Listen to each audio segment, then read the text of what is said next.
Alright guys, so here is a 110cc bottom half opened up. One bearing out. I'll show you how to knock this other one out really easy without moving the crank seals. Hold it like that.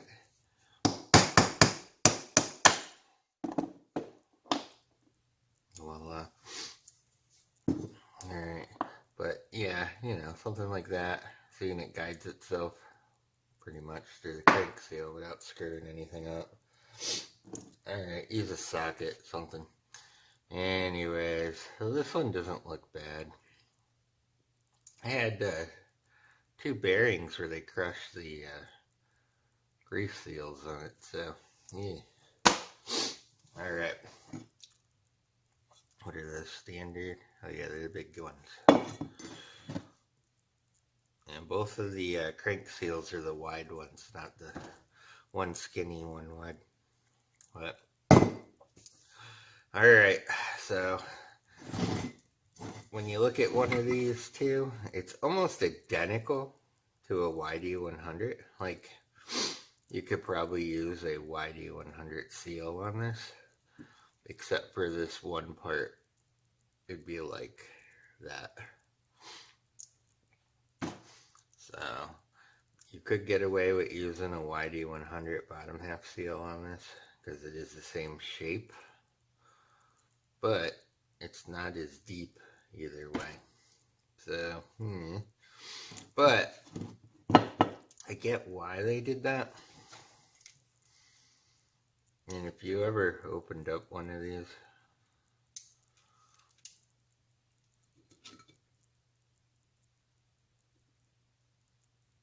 or 7 mil basically,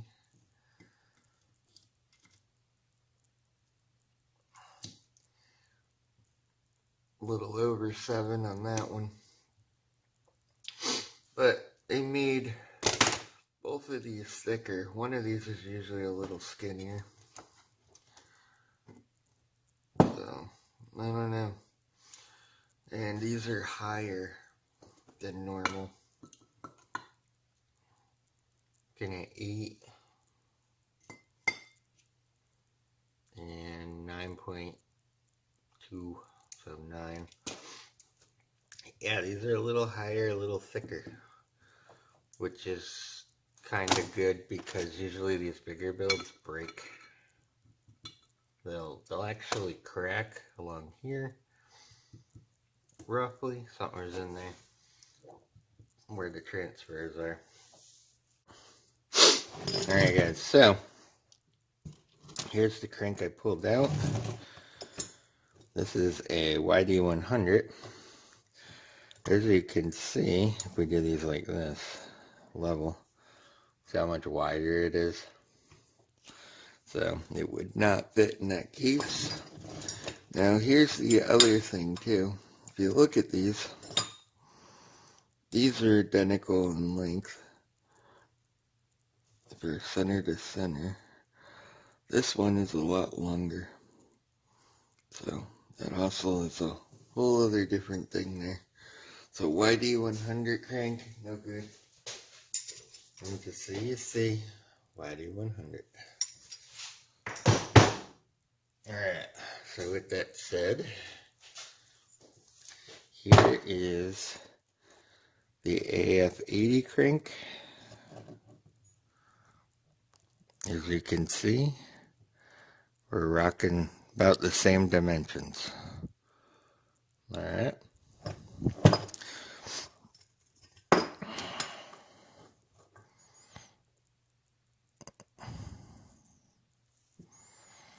So, we're still a little bit shorter there, but the thickness is okay, and length, and we should be good to go.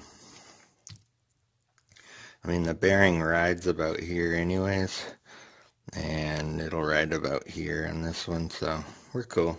We're not bad at all. This is going to be the main part, and lengthwise we should be good for the magneto. So on this one, if it does rest here a little different, I may have to put a shim just to get the magnet up to the right height. So we'll see. Let's see. The one I want to use, right? Here.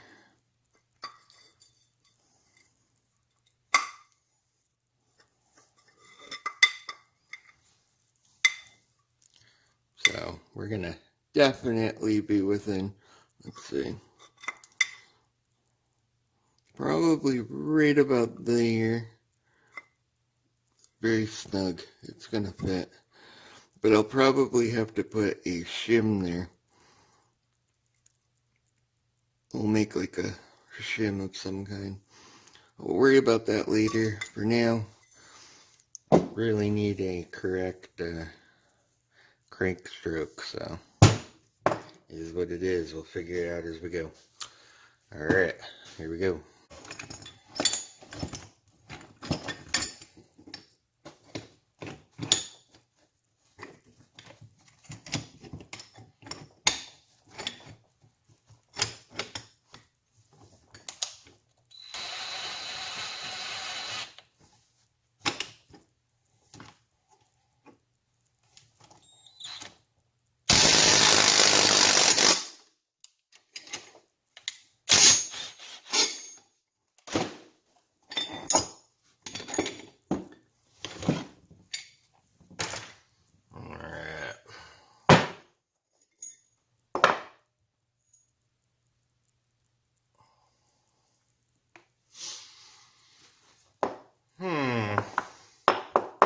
Hold on 1 second. Gotta check something out here. Alright, so when I did out the math, we have a 15.35 hole.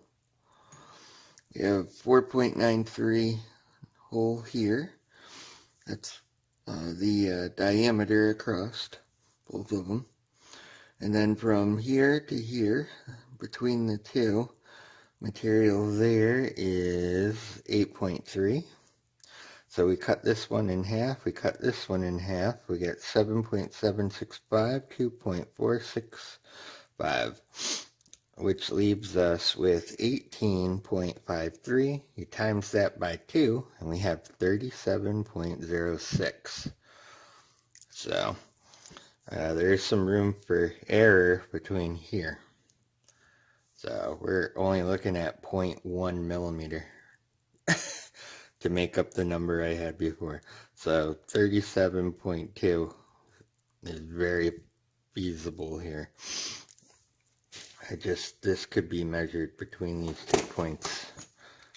You know, I only did it like that. So look, it could be 4, 3, 4, you know. So that's where the error is using that. The digital one was probably dead on, 37.2. So there's a huge geometry screw up right there. Alright, now taking this apart, I'm gonna actually write the number on this. Give me 1 minute. There we go. Because I will keep this for something else later.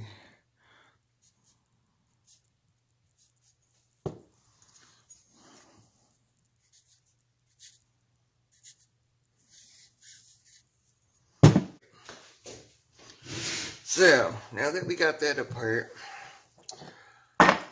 let's look at another screw up here on this kit. Look at this con rod. It's drilled almost right this side and crooked that side. Is it the casting crooked? Is it just where it came out? If this is over, okay. See how this one's thicker? And they drill it through. Now we're over here.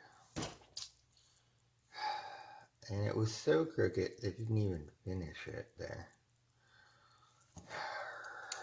What do we got going on? It's flat.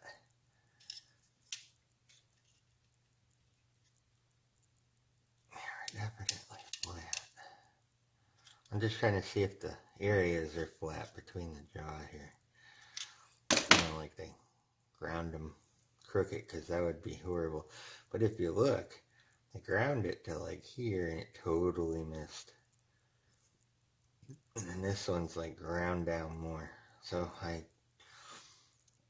believe they're straight to one another. Let's see.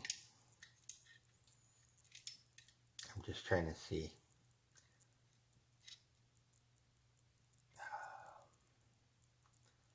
No, they're both touching flat, edge to edge. Looking for here and here and here and here, because this is perfectly square. Yeah, it looks like they're definitely running parallel to one another. But just damn. Look at this conrod, how they drilled it. Oh. So this is a a ZM N100 rod. Oh. By the way, while we have this off, let me weigh it. Zero is the ZMN 100 rod. That is 92 grams. The wrist pin bearing is 8 grams. The crank bearing, 10 grams. The piston pin clips and rings, 118 grams. So we're back to 0.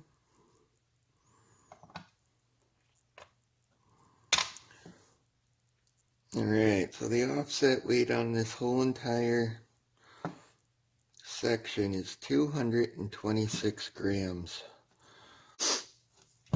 Alright, here's the AF80 crank.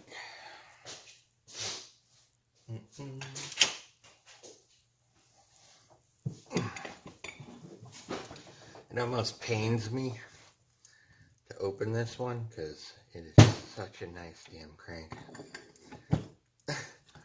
I'll tell you what, they sent me a really nice balanced crank.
Make sure there's no movement.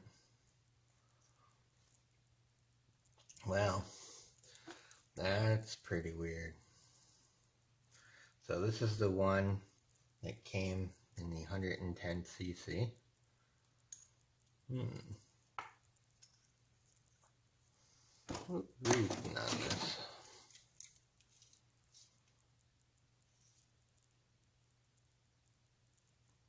$15.9.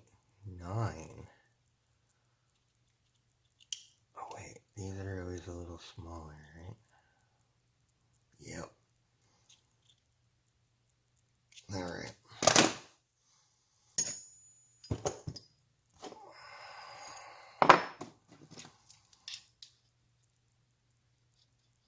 $21.9.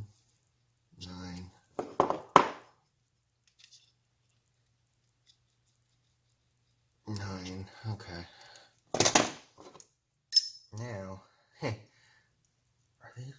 the same? Oh my god. Okay. So, since they're not even bored, they are bored center to center. Once you offset the cotton rod.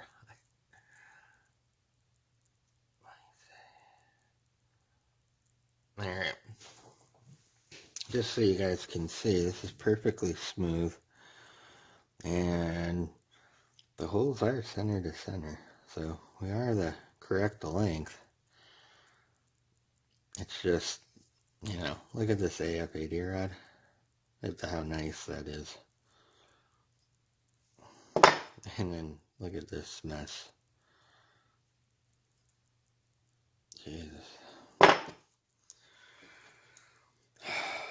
It almost makes me want to use this rod.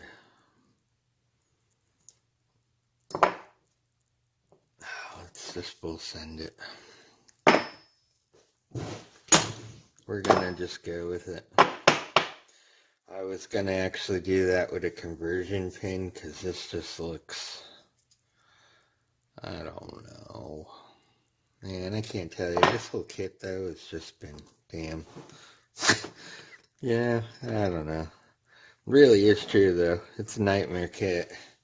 There's so many imperfections and screwed up parts, and I mean, just in general, look how they cut this case. The bore's in the right spot, but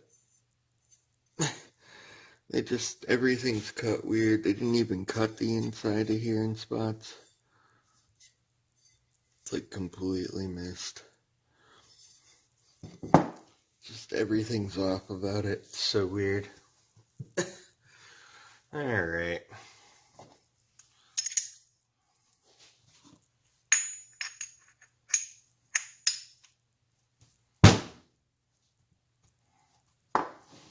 A lot of people ask me, how do you put this back together? Easy. Same way it came apart. Alright.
Looks good. Alright, I'm going to go true this up. And we'll see how you can see this is out now. So I'll go true this out up camera. I've done that a million times, but I'm not going to bore you with that. I'll be right back. Alright, so I got this all trued up. So we're ready for the Transplant here. Oh, let's see what we got.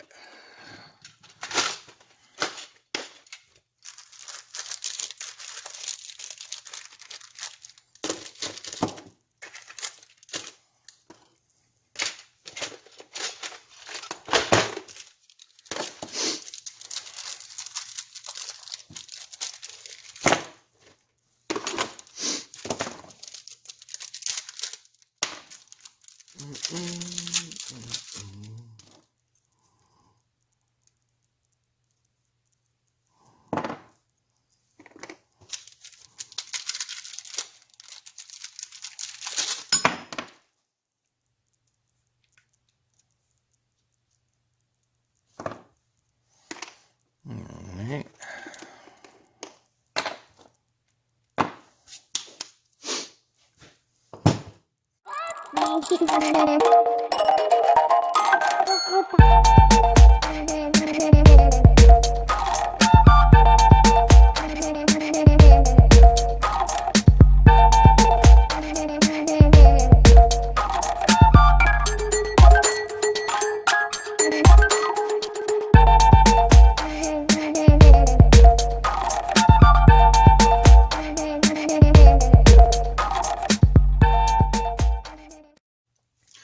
Alright, put this away.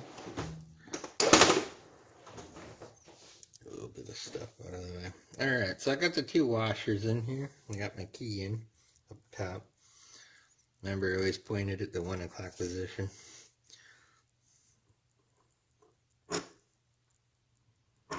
There we go. Are we clearing? Beautiful. Alright. So normally they put this nut on.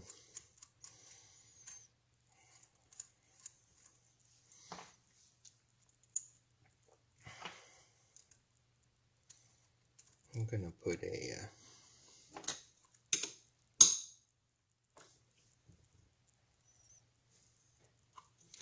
lock washer in that one. I think this one's too big. Yeah.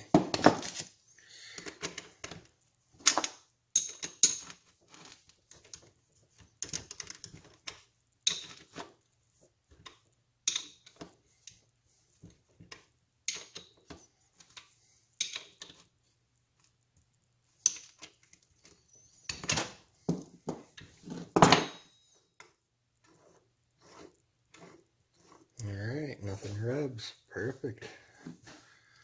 Alright. Making progress.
Dude, I have to let the water out.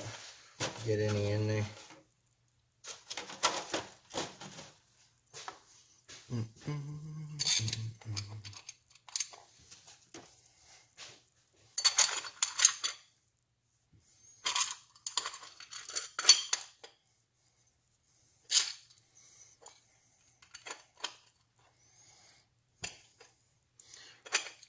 I'll probably do a second one over here later on too.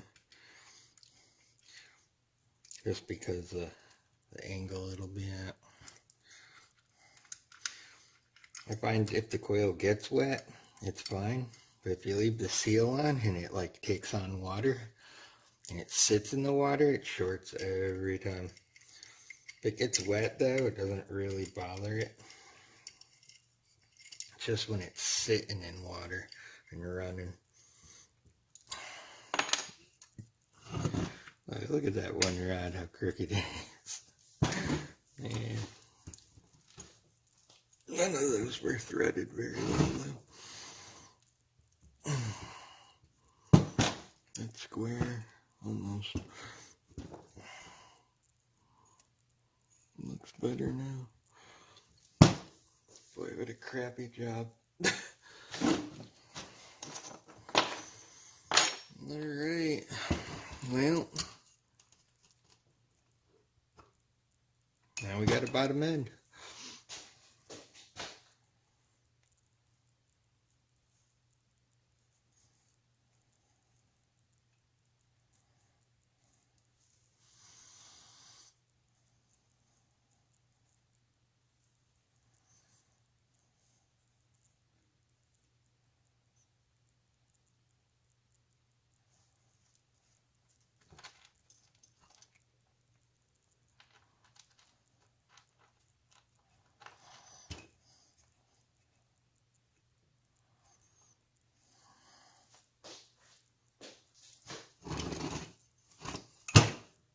Alright, there we go.